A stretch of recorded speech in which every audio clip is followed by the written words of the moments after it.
Alrighty, it's time to do the world boss. So here's some tips and tricks. We'll actually go ahead and pop a consumable. If you can craft some elixirs, the poison resistance is usually the one that you want. So this boss actually has a really deadly poison attack, and that's what usually will kill everyone. So we're going to be playing melee, which is arguably like a little bit more difficult, but the main goal is you don't want to actually be in front of him on most of his attacks. So he has a slam attack, which it's very, very visual. Just stand behind him most of the time and you'll be a-okay. Someone was already slain. You can definitely tell like who knows how to actually defeat these, who's bad. But Rogue's actually pretty good. So that attack, just hug him. You can see there's a couple people that actually understand how to play this. So we can move out of the way from that one. We'll just teleport right towards him again. But this group is much better than the last one that we had, which is good. Unfortunately, we are hovering in the air. There we go. But that attack where he does that sweeping attack, he will usually poison. And there's a couple poison wave attacks. But if you're constantly behind him, right, we'll be a-okay. He has this bite attack. The bite attack isn't really that big of a deal. You should be okay to survive it. It's mostly that sweeping attack that gets most people eliminated. We have a level 14. It's funny because they say 25 plus, but some people just want to do it. And it is a difficult boss fight for sure for a lot of people.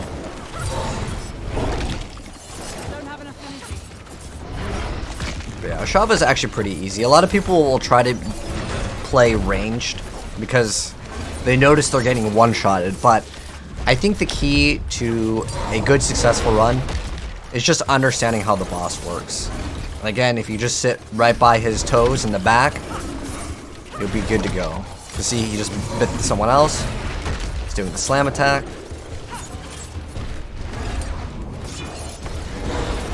Rogue makes things actually quite easy because you can just TP behind him with your Shadow Step. He's doing his little sweep attack relatively soon. There we go. There's the sweep attack. That's the one that usually gets everyone killed. You can see someone died again.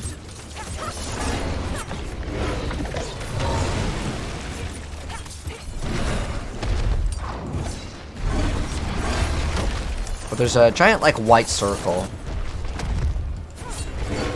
Unfortunately though, when you have too many lower levels in your party, or like in your, you don't really party up, it's just kind of in your group, right?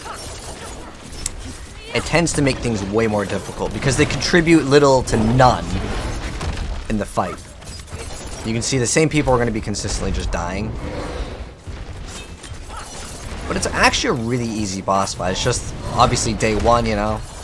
This is the first day world boss. A lot of people just want to do it, and I don't blame them. But they made it hard. For sure. But the poison on the ground is not too bad. Sometimes you gotta stand in, it kind of sucks. But it's survivable.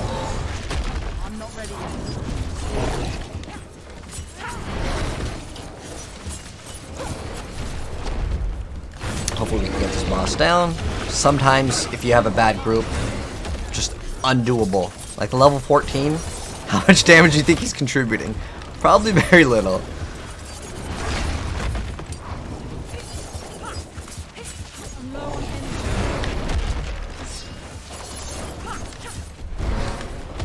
But if you're playing Rogue, just make sure you have your little shrouds up. There's that poison. That poison is very, very nasty. So if you can pop an elixir before the fight, that's ideal. Specifically, getting emeralds to also give yourself extra poison resist would be ideal, but we're gonna get some good loot from this. There's actually, I believe, 3 world bosses, and we'll make guides on all of them. Ashava is an easier one, I would say. It seems really OP because of poison. Look at that poison. It just hits really, really hard. And this is with the elixir pop too. That's the only thing you gotta really watch out for. Is getting hit by the poison. But the AoE poison on the ground, it's not the end of the world. And that same guy. Briar keeps on dying to it, but it's because he doesn't understand you got to be like right here, and you'll be safe. You can see we've been relatively safe. So you'll notice there's another ability where they'll put both of their like hands in the ground, the two giant chicken wings, and during that you want to still be like under him, because if you're just in between his legs, they go kind of on the outside. See, like this attack right here? See, we're good. Someone just died to it. But we're kind of out of potions again. It's because of the, if you get hit once by that poison, man, it might be a GG reset. And it's okay if you die. Like we got hit by it. It happens, man. So don't worry if you die to it. Even though I've done this so many dang times in the previous betas, when he hits you once, it does massive, massive damage. And we didn't have any potions.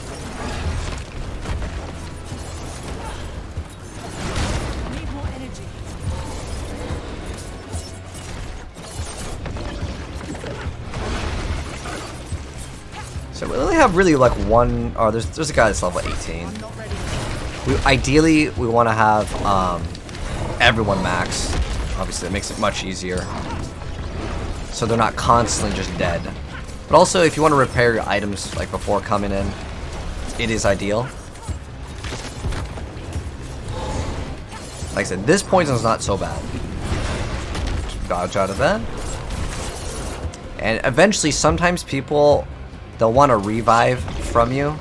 Is it ever worth it? Probably not.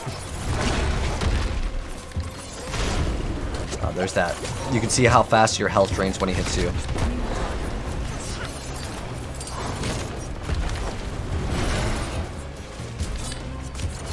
But I want to say, from the previous beta, I really feel like they made this boss a lot more difficult. See, he's gone. The main thing is, as long as you're not dying to like his actual hits, you kind of understand how the boss works, right? But the poison sometimes, or there's a few attacks that will throw out like poison dot and it just melts. Not the little circles on the ground, not the Diablo 3 plague that just tickles you, unless you're like lower level. Oh, that hit us. We were like pretty close to being under his legs though. But those little bubble shields, that saved me right there. That will actually prevent degens. So if you have a way to spawn in those bubbles, there's a few legendary items in the game that will give you it, and that helps everyone. So if you do have that, that would be another like tip and trick. That guy was really like close to being under him, and he still got hit by it. Just unlucky.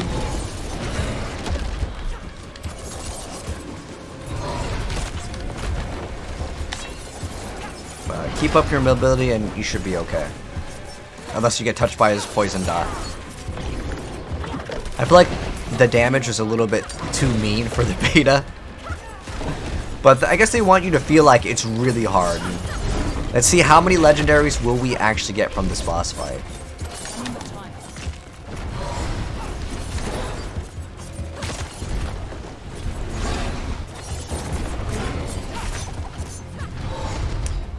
But another like tip is you can cycle between the different world tiers.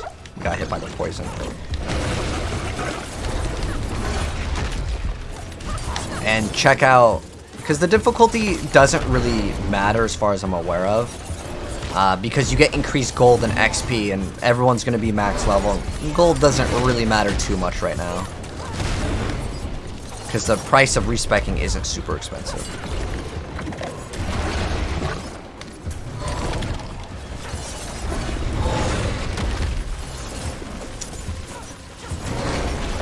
I'd say the more important thing is just being able to actually down him. So if you go to World Tier 2, because I was in World Tier 2, sometimes you can swap the game, like leave, go back to town, you can get a different party.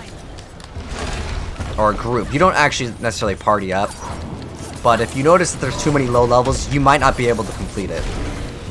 because it just becomes infinitely more difficult. Dodge that. And we almost got him. We need that Coaling Strike. I think the axe in Diablo 3 is called the Executioner. Alright, let's see our loot. We got at least one legendary. I see it on the map. Ooh, we got three. Unless you go to World Tier 3, which is locked for the beta. It doesn't really matter as far as I'm aware for drops. But let's see what we got. So, we got some pants that give us lucky hit, damaging a vulnerable enemy with a core skill. Has a 16% chance to drop a healing potion. That's actually pretty decent. Next up, though, we got Needle Flare's Serpent's Bite. So we have Thorns, has a 32% chance to deal all damage to all enemies around you. This is phenomenal because I'm going to be using this on my barbarian because I believe it's a sword. Yeah, so we can equip that for him. I like how everyone's just spinning around in circles. We'll do a little dance too. And then our final item, the Adventurer's Tunic of the Protector. Damaging elite enemy grants you a barrier absorbing 594 damage for 10 seconds. It can only happen once every 30 seconds. So another really great item, and it's got a socket in it. Having sockets is pretty important. Again, if you happen to have some emeralds, throw that in and it'll make your day much easier. I have them on my barb because I'm running a Thorns build. But anyways, hope you guys enjoyed seeing the world boss. Let me know what you thought of it. It's kind of a lengthy fight, but it's just lots of people were dying. Once people understand the mechanic, it'll get much easier. But this is literally day 1 of the beta. So anyways, hope you guys enjoyed the gameplay. If you guys did, drop a like on it, subscribe if you're new, and if you guys want to see more Diablo content, I'll see you guys in the next one. I'm good, and I'm out. Peace.